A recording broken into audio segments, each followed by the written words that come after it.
శ్రీనివాసగిరి కొండపై ఉన్న వెంకటేశ్వర స్వామి వారి కళ్యాణం అంగరంగ వైభవంగా జరిగింది. కార్యక్రమానికి వచ్చే భక్తులకు వేసవిలో ఏ విధమైన ఇబ్బందులు కలగకుండా ఉండేందుకు చలవ పందిళ్లు కొండ కింద భాగం నుంచి కూడా స్వామివారి సన్నిధికి చేరుకునే వరకు కూడా దాదాపు 2000 మెట్లకు చలవ రంగు వేయించి చల్లటి పానీయాలు ఏర్పాటు చేశారు. ఇక స్వామి కళ్యాణం అనంతరం అన్నప్రసాదంలో ఏర్పాటు చేశారు అంటున్న ఆలయ అధికారితో మా భద్రాద్రి ప్రతినిధి Srinivas face to face. Srinivasagiri కొండపై ఉన్నటువంటి ఏడుకొండల స్వామి వెంకటేశ్వర స్వామి వారి కళ్యాణం ఈరోజు అంగరంగ వైభవంగా జరిగినటువంటి కార్యక్రమానికి ఈ యొక్క భక్తులు అశేషంగా జిల్లా నలుమూలల నుంచే కాకుండా అలాగే తెలంగాణ రాష్ట్రం నుంచే కాకుండా ఛత్తీస్గఢ్ రాష్ట్రం నుంచి కూడా ఇక్కడకు భక్తులు అశేషంగా పాల్గొనడం జరిగింది. ఈ యొక్క కళ్యాణం ఏ విధంగా జరిగింది, ఎలా భక్తులు ఎంతమంది వచ్చారు, ఈ యొక్క కింద నుంచి భక్తులు రావడానికి ఎన్ని మెట్లు ఉన్నాయి, ఈ యొక్క కార్యక్రమానికి సంబంధించిన పూర్తి వివరాలను ఈ యొక్క కళ్యాణం జరిపినటువంటి అయ్యగారు నాగేశ్వర గారు మనతో పాటు ఉన్నారు. వివరాలు వారిని అడిగి తెలుసుకుందాం.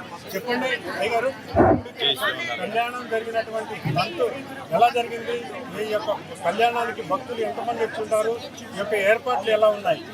జై శ్రీమన్నారాయణ. వెంకటాద్రి సంస్థానం బ్రహ్మాండే నాశనమించిన వెంకటేశ సమోదేవో న భూతో న భవిష్యత్.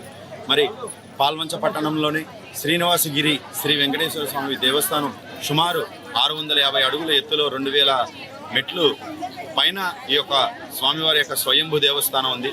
మరి స్వామివారి యొక్క దేవస్థానంలో ప్రతి సంవత్సరం పాల్గొన మాసం బహుళ ఏకాదశి శ్రవణ నక్షత్రం రోజున స్వామివారి యొక్క కళ్యాణ మహోత్సవ కార్యక్రమం దేదీప్యమానంగా నిర్వహించడం ఆనవాయితీగా వస్తుంది. అట్టి కళ్యాణ మహోత్సవానికి పాల్వంచ పట్టణ తహసీల్దార్ గారు ముత్యాల తలంబ్రాలు సమర్పిస్తారు.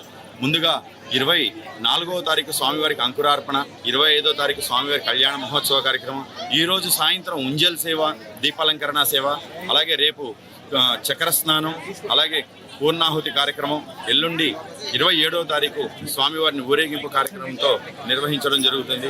ఈ యొక్క కళ్యాణ మహోత్సవానికి ప్రతి సంవత్సరం పాల్వంచ పట్టణంలోనే కాకుండా జిల్లా నలుమూలల నుంచి తెలంగాణ రాష్ట్రంలోని అన్ని ఊళ్ళ నుంచి కూడా స్వామివారి యొక్క కళ్యాణ మహోత్సవ కార్యక్రమాన్ని తిలకించడానికి వస్తూ ఉంటారు.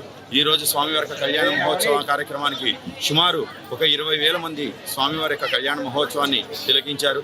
అట్టి కళ్యాణ మహోత్సవ కార్యక్రమంలో భక్తులు ఎవరికీ కూడా ఇబ్బంది కలగకుండా ఉండడానికి వెంకటేశ్వర స్వామి భక్త సమాజ మండలి వారు ఏర్పాటు చేసినటువంటి చలువు పందిర్లు, అలాగే పాల్వంచ డ్రగ్ అండ్ అసోసియేషన్స్ వారు ఏర్పాటు చేసినటువంటి ఆ యొక్క గ్లూకోజ్ వాటర్ కానీ ఓఆర్ఎస్ కానీ ఇవ్వడం జరిగింది.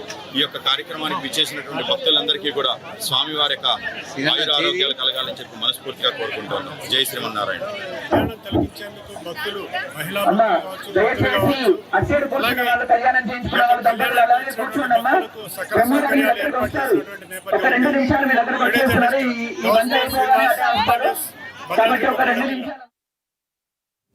సంగారెడ్డి జిల్లా ప్రభుత్వ ప్రధాన ఆసుపత్రిని